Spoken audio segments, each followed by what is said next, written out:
میرے نبی پاک صلی اللہ تعالی علیہ وسلم پسند نہیں کرتے رشتوں کو توڑا جائے، اور اس قدر زیادہ حضور ناپسند کرتے کہ ایک دن حضور صحابہ کرام علیہم رضوان کی مجلس میں بیٹھے تھے، محفل میں بیٹھے تھے، اور ڈھیر سارے لوگ حضور کی محفل نور میں حاضر تھے۔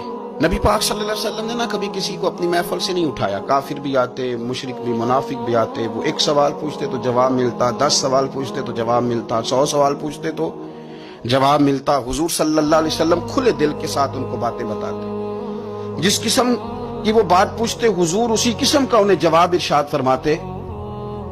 لیکن آج محفل جمی ہوئی تھی، صحابہ فرماتے ہیں بہت سارے لوگ تھے، اچانک نبی پاک نے ایک جملہ ارشاد فرمایا بھی آج اگر ہماری محفل میں کوئی ایسا شخص موجود ہے جو رشتے توڑنے والا، جس نے اپنے رشتے توڑ رکھے ہیں، تو وہ میری محفل سے اٹھ کے چلا جائے۔ گرا جو ان کی نگاہ سے وہ سنبھل نہیں سکتا۔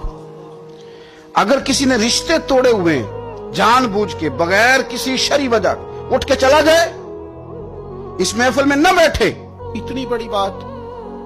صحابہ کہتے ہیں کہ اتنا بڑا جملہ بڑا کم سننے میں ملا، اٹھ کے چلے جاؤ اگر کسی شخص نے اپنے رشتے توڑے ہوئے۔ اب وہ لوگ نہیں تھے جو یہ کہیں کہ پہلے ہماری بھی تو سنیں نا، ہم آپ کو بتائیں گے رشتہ داروں نے ظلم کتنا کیا ہے، ان کی زیادتیاں کتنی ہیں، ہم آپ کو لسٹ دکھاتے ہیں جس میں ہم نے ان کے گناہ لکھے ہوئے ہیں، ہمارے پاس وہ رجسٹر موجود ہے جس میں ہم نے 1 2 3 4 صفحے بھر دی ہیں ان کے ظلم۔ اب ہم سے سنیں تو صحیح۔ حضور نے فرمایا جس کا کوئی رشتہ دار ناراض ہے اٹھ کے چلا جائے میری محفل سے۔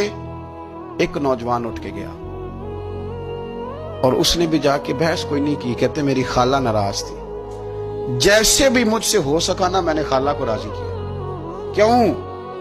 یہ بڑا کمال نقطہ ہے، اس کو سمجھنا، یہ کمال نقطہ ہے۔ آج کو یہ نہیں کہ بچے کے دن رکھ لیے تو اب خالہ کو منانا ضروری ہو گیا، اب یہ نہیں کہ رشتہ داری کرنی ہے تو منانا ضروری ہو گیا، شادی پہ جانا تھا تو ضروری ہو گیا۔ آج خالہ کو منانا اس لیے ضروری ہے کہ مدینے والے رسول نے کہہ دیا اٹھ کے چلے جاؤ۔ حضور کی رضا کے لیے، نبی پاک کو راضی کرنے کے لیے آج ضروری ہو گیا، ضروری۔ کریم نے فرمایا جس کا کوئی رشتہ دار ناراض ہے اٹھ کے چلا جائے، کہتے ہیں جیسے بھی مجھ سے ہو سکا، جس طرح۔ اس لیے نہیں کہ الیکشن تھے تو ضروری تھا، اور جیسے تیسے بھی تھا راضی کرنا مقصود تھا، اس لیے کہ اللہ رسول راضی ہو۔ میں نے خالہ کو راضی کیا، آ کے واپس بیٹھا۔ اب رسول پاک علیہ السلام نے قول ارشاد فرمایا، بات ارشاد فرمائی۔ حضور صلی اللہ تعالی علیہ وسلم نے فرمایا سنو بھائی، اس قوم پر رحمت نازل نہیں ہوتی جس میں کوئی رشتے توڑنے والا موجود۔